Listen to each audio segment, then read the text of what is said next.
So, if you had your life to live differently, if you had 1 year left to live, how would you actually live your life differently in this next year than you did in the past year?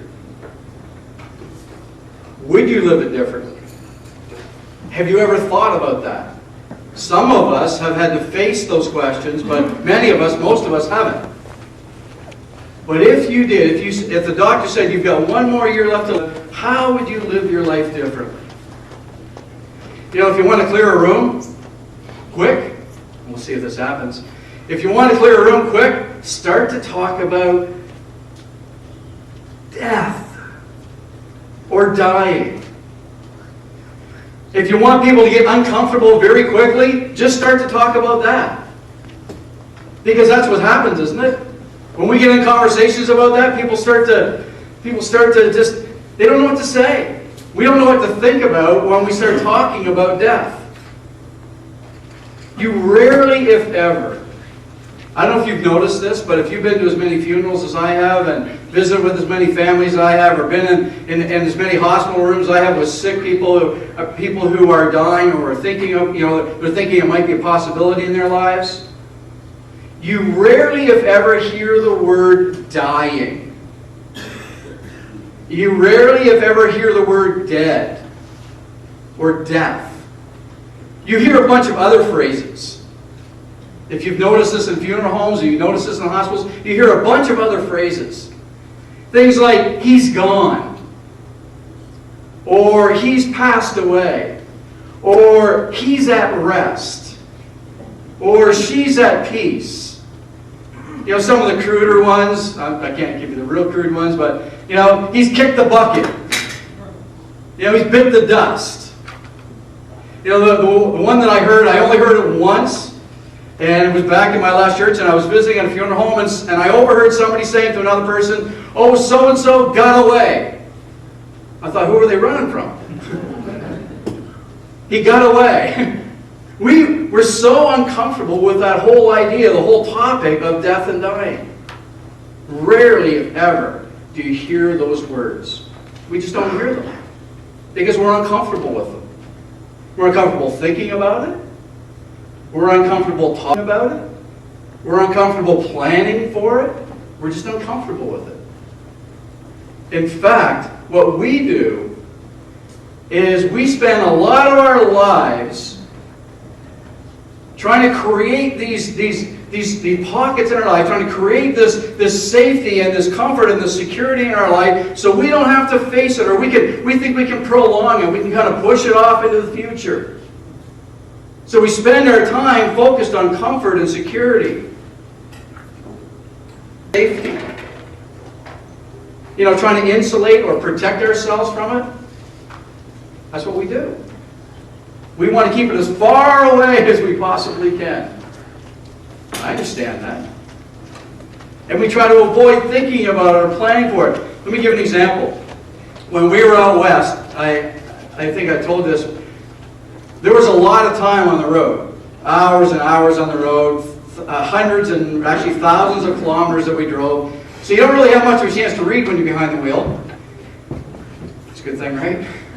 Some of you do, but we won't ask who you are. If we know you're not reading a book, but you're reading this little phone in your hand. I think they call them texts. I don't know how to do that. But I'm in this Christian bookstore on Saturday. We've already spent a week on the road, and Anna's going home, and I thought, and we're just walking around the Christian bookstore, and I walked by this section that's books on CD, and I don't typically buy books on CD because I prefer to have books that I can look in and mark and write up and all that kind of stuff and have for later. Anyway, so I'm walking in and walk by the section, and in the CD book section, there's a book that caught my eye. And as soon as this title caught my eye, I kept on walking. So I thought, I don't want to go anywhere near that title.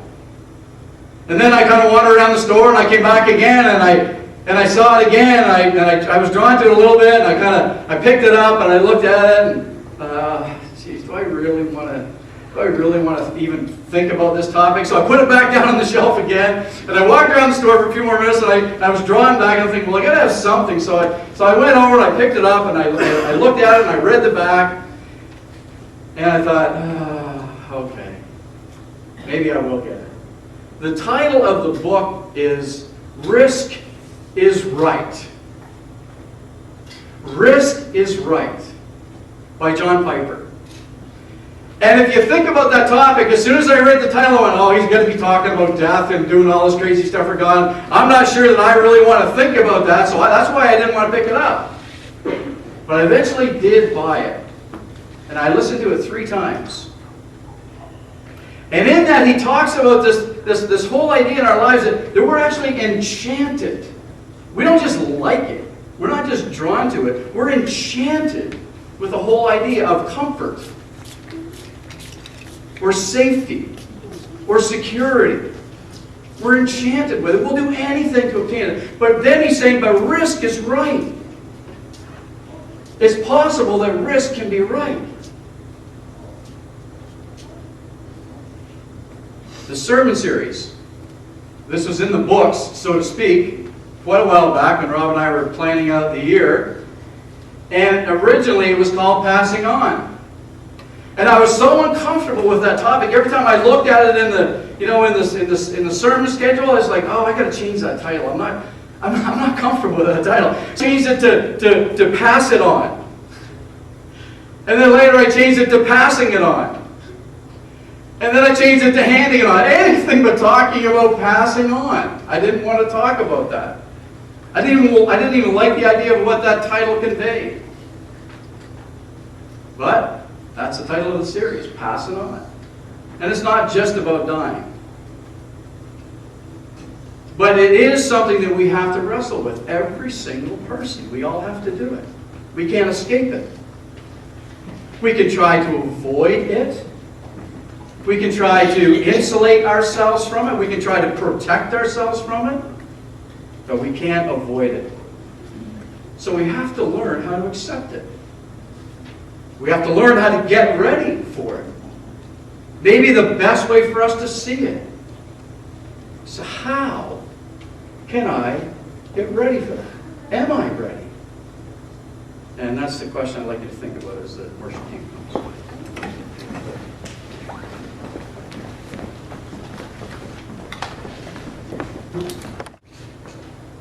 Not really something that we typically talk about, is it? We don't really use the news a lot at LifeBridge, but I just couldn't imagine talking about a topic like this and not even mentioning what he referred to as one of the greatest men who lived on earth. And I would certainly say maybe in our day, he's certainly one of the most notable men when you think about everything that he accomplished. And I was thinking about that and watching the news, and it's really amazing, you know. And we actually saw a movie on his life when just after he became president, and he supported the South African rugby team, which was actually up till that point was all white, and he used that to draw the country together. And it's amazing when you think about everything that this one person went through in his life to stand up for what he believed in. You know, the caption at the top of this paper, which I didn't actually bring this paper, Dave thought I did because he knew I was going to mention Nelson Mandela. There is no easy walk to freedom. There's no easy walk to freedom. And you know, that's true. And it's not just personal freedom. It's not just racial freedom.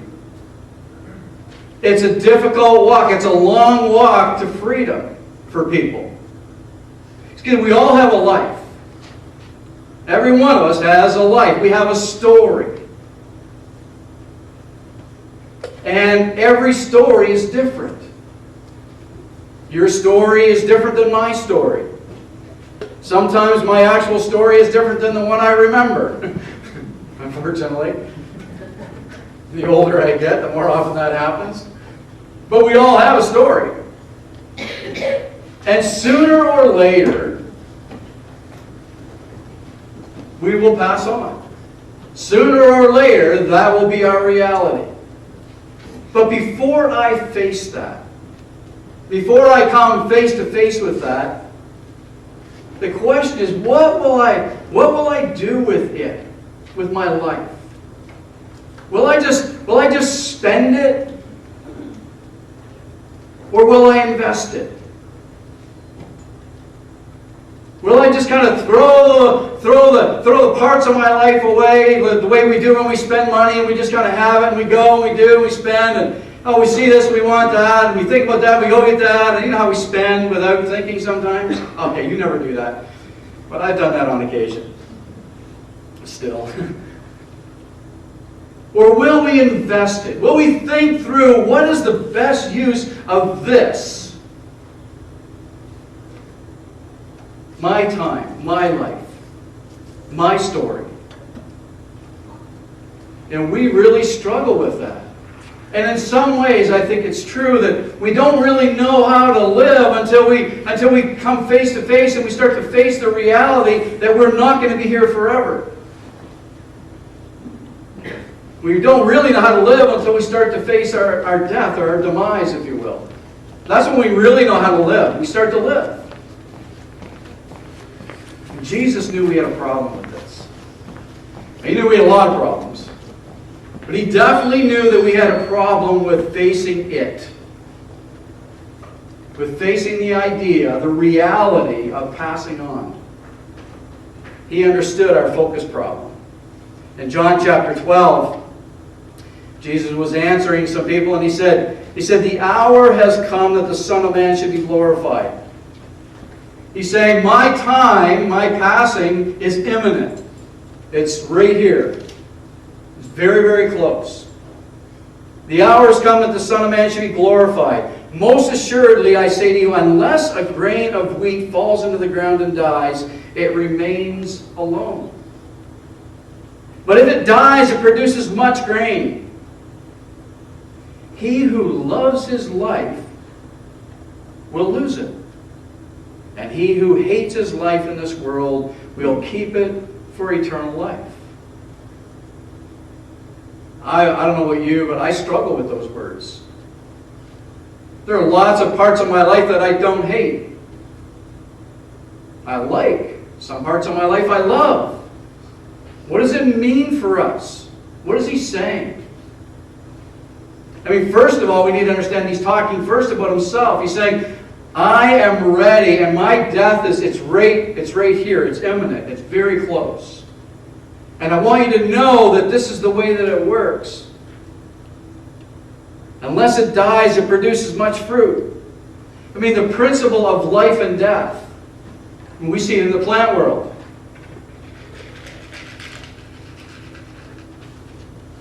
One little seed, like this, unless it dies, it can't produce a plant. Nature, that God created, the plant world understands the concept that in order to really live, you first need to die. There's a kernel, and that kernel has to perish. That's the way it works. Whether we like it or not, that's the way it works. That's the way he designed it. He who hates his life will keep it. What does that mean? It means that if I love my life right now, if I'm so enamored with this life right now, that this is the prime focus, the primary focus that I have, that my existence is kind of all about me, that if I live for comfort and safety and security, if that's what I'm living for, to create that, if the focus is on me, then I lose. And what I lose is what really matters. I lose out. So that's really what he's talking about. He's talking about the contrast. Kind of like the contrast that Ed mentioned. It's a contrast. There's nothing wrong with enjoying things in life. That's not what he's talking about. He's saying, but if those things are more important than my things, that's a problem. That's a problem. In Matthew chapter 16, Jesus said to his disciples, if any of you wants to be my follower, keep in mind that typically whenever he spoke, there were hundreds, if not thousands of people who were listening to what he was saying. So if any of you wants to be my follower, here's what you need to do, he'd say. You must turn from your selfish ways.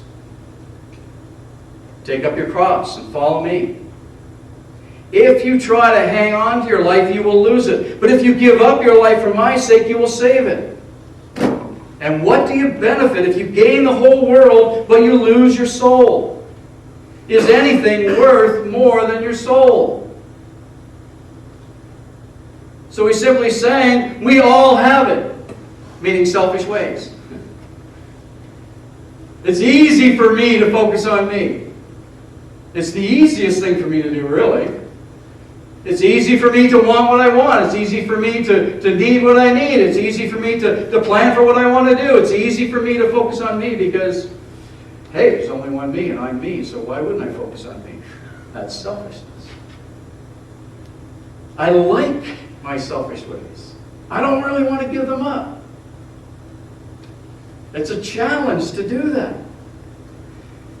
The definition of selfish means looking after our own desires.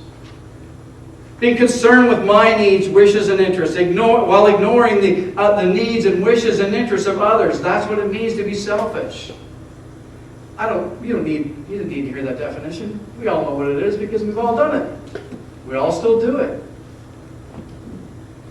A fellow by the name of Bernhard Rimland did it.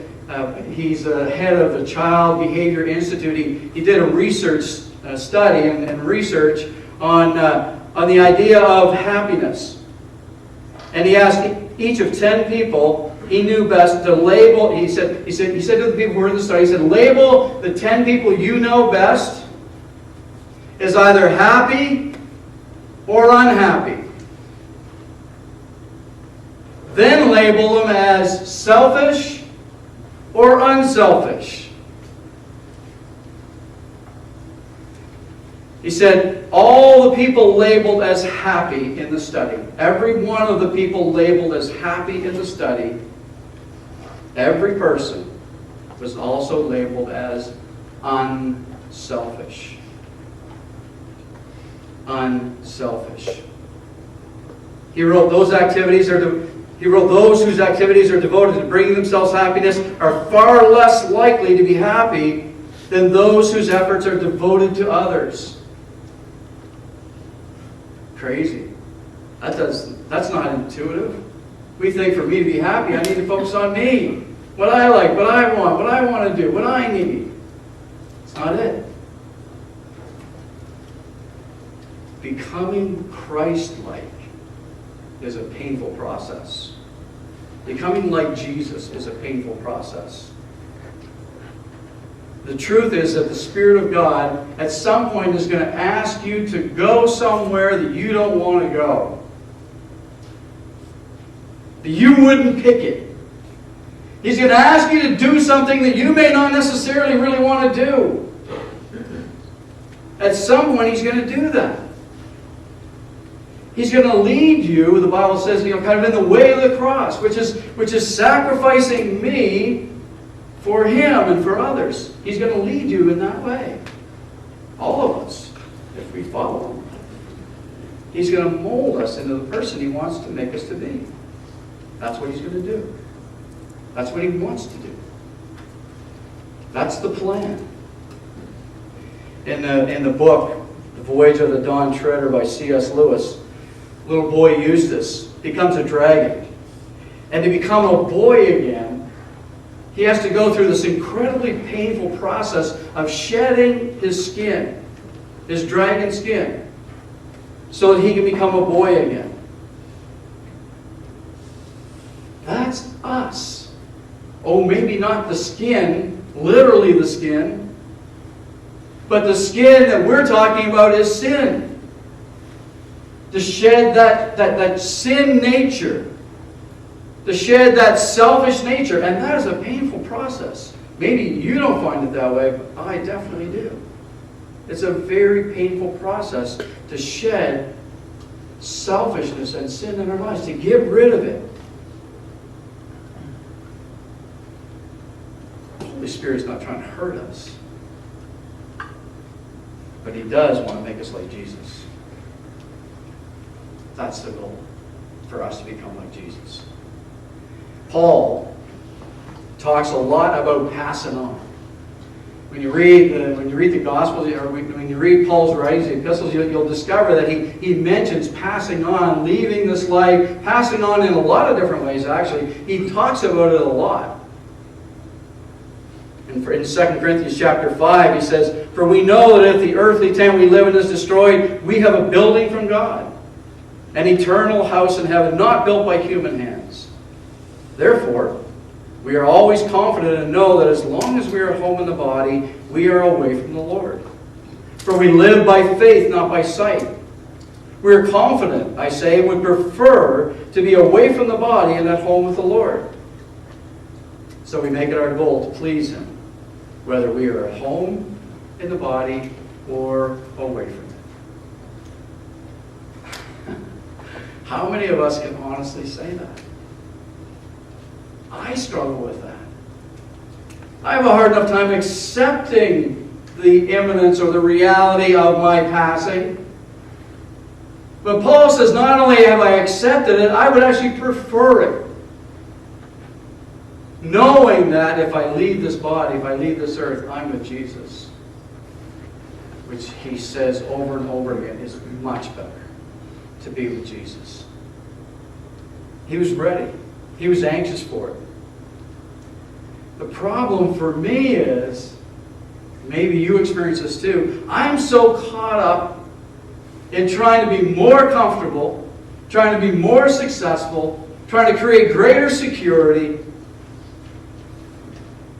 I'm caught up in the things that I struggle with, my sin. I'm caught up in my selfishness. I get caught up in those things. So it's hard for me to say, yes, it's easy for me to accept it. Yeah, not so much so that I even prefer it. I prefer to be with Jesus than here. When you get right down to it, it's true. But it doesn't mean it's always easy for me to say that. More than anything else, Paul's life was focused. It was in perspective. In Philippians chapter 1, verse 20 to 24, he says, "For I fully expect and hope that I will never be ashamed, but that I will continue to be bold for Christ as I have been in the past. And I trust that my life will bring honor to Christ, whether I live or die. For me, living means for Christ, and dying is even better." For me, living means living for Christ, and dying is even better. Amazing that he would say that. But if I live, I can do more fruitful work for Christ, so I really don't know which is better. I'm torn between two desires. Yes, I want to live, but in my living, I want to live for Christ. I want to do what He wants me to do. But in dying, I get to be with Him forever. How can that not be better? I'm torn between the two desires. I long to go and be with Christ, which would be far better for me, but for your sakes, it is better that I continue to live. I think it's true. Until we face the reality of our death, we have trouble really living. I think that's probably part of what happened to Nelson Mandela. I suspect. 27 years in prison will do that to a person, I would think. Gives you a lot of time to think. How many of us spend that much time thinking about our lives and the impact of our lives and the other people around us and what it will take? None of us slow down long enough to do anything like that at all, really. Very few of us, anyway. He certainly thought about it. So how can you, or how can I, be ready? How can I get ready? How can I focus on what God wants me to focus on? I think Psalm chapter 39 helps with that. Psalm 39, 4 to 7. Praise the Lord. Lord, remind me how brief my time on earth will be. Remind me that my days are numbered, how fleeting my life is.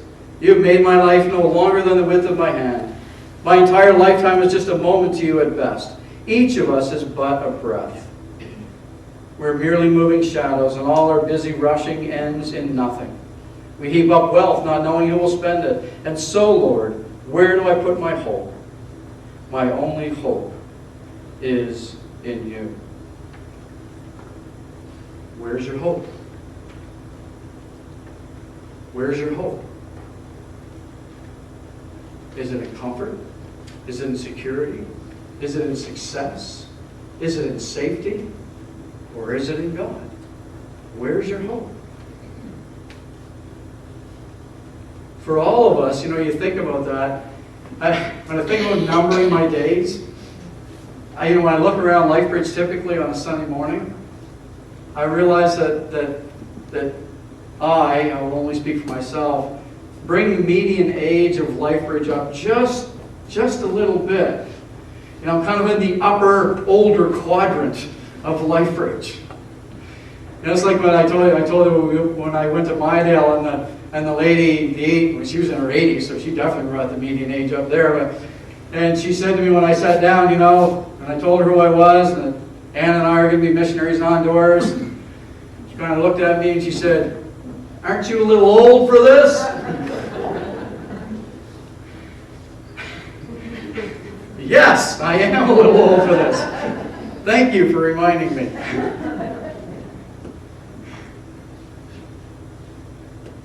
But we're not too old.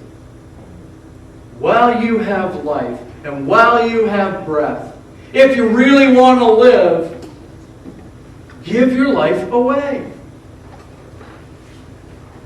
Don't focus on you, focus on Him. Don't focus on yourself, focus on others. The truly happy people in the world are the ones that do that. And I'll be honest with you, I struggle with that. Still to this day. Maybe I always will. It's not easy to do, but it's worth it. It's worth it. I need to remember that my days are numbered. So who here this morning know, not the number of the days you've already had, which would take some math, and you probably have to pull your phones out and do the calculator thing. So don't do that. I'm not asking about how many days you had. I'm asking you not even about how many days you have left, because you don't know that either. But how many of you know the actual number of your days? Raise your hand if that's you, and if it is, I really need to talk to you. We don't know the number of our days. But we can know, and many of us do know, the God who does know the number of our days. He has the number. He knows exactly what they are. And if you don't know Him here this morning, you can know Him. And if you do know Him, then we need to trust Him even more tomorrow than we did yesterday. That's what John Piper was talking about in the book, Risk is Right. It's risky because it's unknown. The future's unknown. But He is not unknown. You can know Him if you don't know Him already. And if you do know Him, that's why He wants us to trust Him. Because He knows the number of our days. So the good news is, it is good news. At Christmas, Jesus died for you. He died for me. That's good news. That's the best news ever.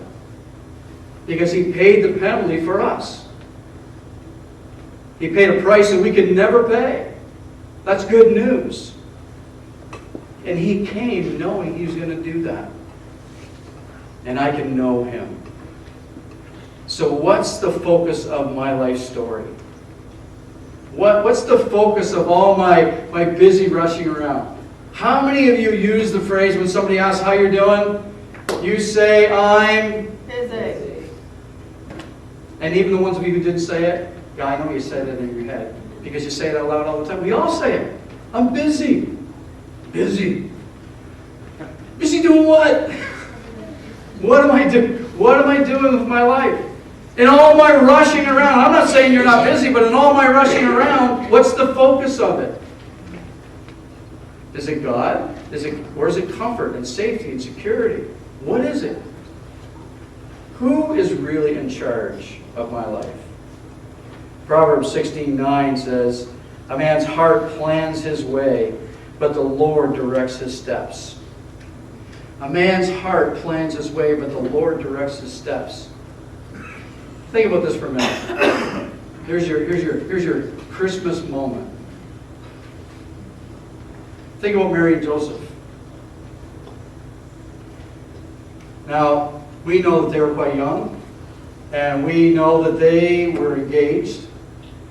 And how many of you here this morning, well, many of you, how many of you are or have been at some point in your life engaged? Raise your hands. Okay. How many of you want to be? Don't raise your hands. Now some of you will have to think really hard, because it was a long time ago, like me. But can you think back to the kinds of dreams that you had while you were engaged? Cliff, you're getting a look. You better remember something.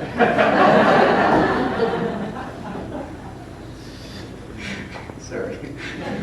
It was just so. It was, wasn't it? It was hard. You just can't pass that up. It's just too easy. Sorry, guys. It's going to be an interesting afternoon for all of us. How many of you can remember the hopes and the dreams and the aspirations and the excitement? And how many of you can remember that? And what some of them were? Come on. We had all kinds of them. We had hopes and dreams and plans, and so did Mary and Joseph. Did you ever think about that? They had lots of plans and dreams. But then God shows up and says, I want to change your plan to my plan. I want to change your plan so that your plan now is my plan for you. And it radically altered their perspective. It radically altered what they were focused on. And their dreams and their hopes and their aspirations, for the most part, at least some of them, they had to die that day. Because God was changing the plan dramatically. When He comes, when the Spirit comes, when God comes, He may ask you to go somewhere you don't want to go. He may ask you to do something you don't want to do. He may ask you to talk to somebody you don't want to talk to. But is His plan better than mine? Is it better when He's in charge or when I'm in charge? What happens when I'm the one directing? Ever been in any personal train? Don't raise your hands. Ever been in any personal train wrecks where your choices led to a mess? If we're honest, everyone can raise their hands. That's what happens when I'm in charge, when I'm directing. But He says, I want to be the one directing. So, if you knew you only had 1 year left to live, what would you do? And what would you do differently? And where would you come up with that plan? Who would actually be directing that? Would it be more of the same? You know, when I listen to that video, I laugh because those are the first things that come to mind. I'll eat more. I'll kiss my wife. I'll tell my father I love him. I'll spend time with family. I'll spend and spend and spend and spend and spend. And I'll go here and I'll go there. That's all the stuff that comes to mind, right? I want to live life to the fullest. You know, focused on Me. But if you knew that you only had 1 year left to live, would your life be directed by God? And would it be directed toward others? Because if the Bible is right, if that study is right, that's where true happiness is found. The big truth is risk is right. Risk is right. The Bible says in John 3:16 and 17, how many even have to say it on the screen? For God so what? Loved the world that he what? That what? That whosoever believes in him won't perish. What? I thought this message was about dying. Well, it is. But he's saying, if you trust in me, you will never perish. But, small number of letters, but big meaning. But what? You will have eternal life. That's the connection between death and life.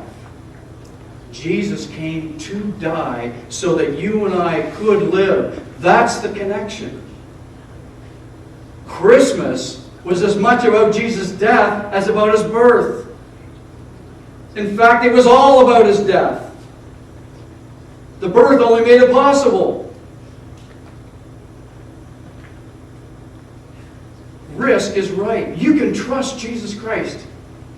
You can. You can trust him. You can trust him to direct your life. Do you know how many people in and around Sussex, New Brunswick, told us we were crazy to move to Dartmouth? And they didn't even know the nickname for it was the dark side. But they were saying, are you crazy? Why would you go live there? Don't you know how dangerous it is? Every time you read the paper, there's something else happening in Dartmouth and Halifax. It's crazy there. Well, some of the people are. But why were they really saying, will you be safe? Will you be comfortable? Will you be secure knowing that this... How can you do that? You think that's bad? You should hear what people say about us moving to Honduras. You must be nuts. Why are you doing that? Don't you read the papers? Don't you read the news? Don't you follow what's going on in that country? You knew before you went, didn't you? See, when the Spirit of God comes, he will lead you to go some places that you would not go. You would not think of going on your own. To do things that you would not necessarily think of doing, left to your own devices, with me in charge. I wouldn't. I like my comfortable life here in Dartmouth. I love my church family. We love it here. I could easily live here for the rest of my life. But if God is the one directing, and if I feel like I'm risking something, but I know him and he knows the future, so what am I really risking? Nothing. Because risk, when God is the one directing, when God is the one in charge of my life, when God is the one directing my life, risk is right.